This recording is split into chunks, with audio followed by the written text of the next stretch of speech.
कि ये कहां से हमारी कंट्री में एंट्री कर रहा है और कैसे इसको कंट्रोल किया जाए, क्योंकि क्या है कि आज के दिन भी इंटरनेशनल ट्रैवल चल रहा है, तो ये यकीनन जो इतनी कंट्रीज में फैला है तो उसका वो हमारे यहाँ भी आएगा, ये तो पक्की बात है। और ये आज साबित हो गया कि ये वाकई में पहुंच गया है ऑलरेडी। नाउ इसको हमें समझना है। आज के दिन प्रॉब्लम ये है कि ओमिक्रॉन की जो कैरेक्टरिस्टिक है और वो किस तरीके से हमें अफेक्ट करेगा वो अभी स्पष्ट नहीं है। तो इसीलिए 2-3 चीजें हमें करनी है। इसको हमें समझना है कि क्योंकि इसकी जो म्यूटेशंस हुई हैं इतनी ज्यादा हुई हैं, जैसे 30 तो सिर्फ स्पाइक प्रोटीन से हो गई, तो इसका जो भयंकर जो हमें खौफ है वो ये है कि अगर जो इसका R0 फैक्टर जो अभी प्रिलिमिनरी हमने दुनिया में जिसका ये अंदाजा लगाया जा रहा है वो ये है कि ये फैलेगा, जिसको इसका जैसे जो डेल्टा वेव आई थी उसका R0 फैक्टर 6.5 था जी। इसका कम से कम 12 to 18 होगा।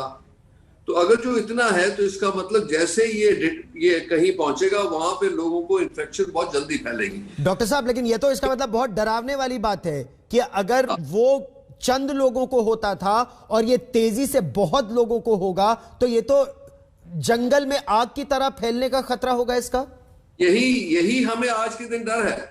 और दूसरा ये है कि इसकी विरुलेंस कितनी होगी ये किसी को पता नहीं है अभी कि कितना सीरियस इन्फेक्शन होगा।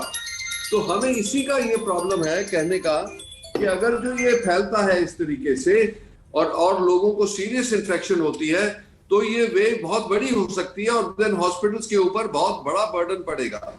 तो हमें क्या करना है? एक तो जो गवर्नमेंट ने पॉलिसी बनाई है about very strict travel restrictions, और जो ये बनाया है कि जैसे ही कोई आएगा उसको अच्छी तरह से चेक, मतलब उनका RT-PCR होगा, उनको फॉलो अप किया जाएगा, और आइसोलेशन अगर जो मिलता है पॉजिटिव है तो आइसोलेशन होगा। सो ये सब मेजर तो हेल्प करेंगे ही करेंगे। दूसरी बात यह है कि हमें अपने लेवल पर एज ए सिटीजन लेवल पे हमें अपनी रिस्पॉन्सिबिलिटी समझनी है। तो हमारी 2 रिस्पॉन्सिबिलिटी है। जो हमें पता है कि 3 मेन बिहेवियर पैटर्न है कोविड सेफ्टी का, उसको अपनाना है। वो वापस हम चलें, क्योंकि लोगों ने मास्क उतार दिए थे, काफी गैदरिंग्स हो गई थी शुरू, उसको एकदम हम पुराने सिचुएशन में जैसे हमने सेकंड वेव में किया था अभी टेम्पररीली उसको हमें बिल्कुल अपनाना चाहिए। अभी बाहर मत जाएं मास्क के बगैर, कभी क्राउडेड प्लेस में मत जाएं, डिस्टेंसिंग रखें और हैंड हाइजीन रखें। और दूसरी बात यह है कि अगर जो आपको दोनों डोज वैक्सीन के नहीं लगे हैं तो इमीडिएटली दोनों डोज लगवाएं, अपना पहला डोज लगवाएं और फिर जब नंबर आए तो लगाएं।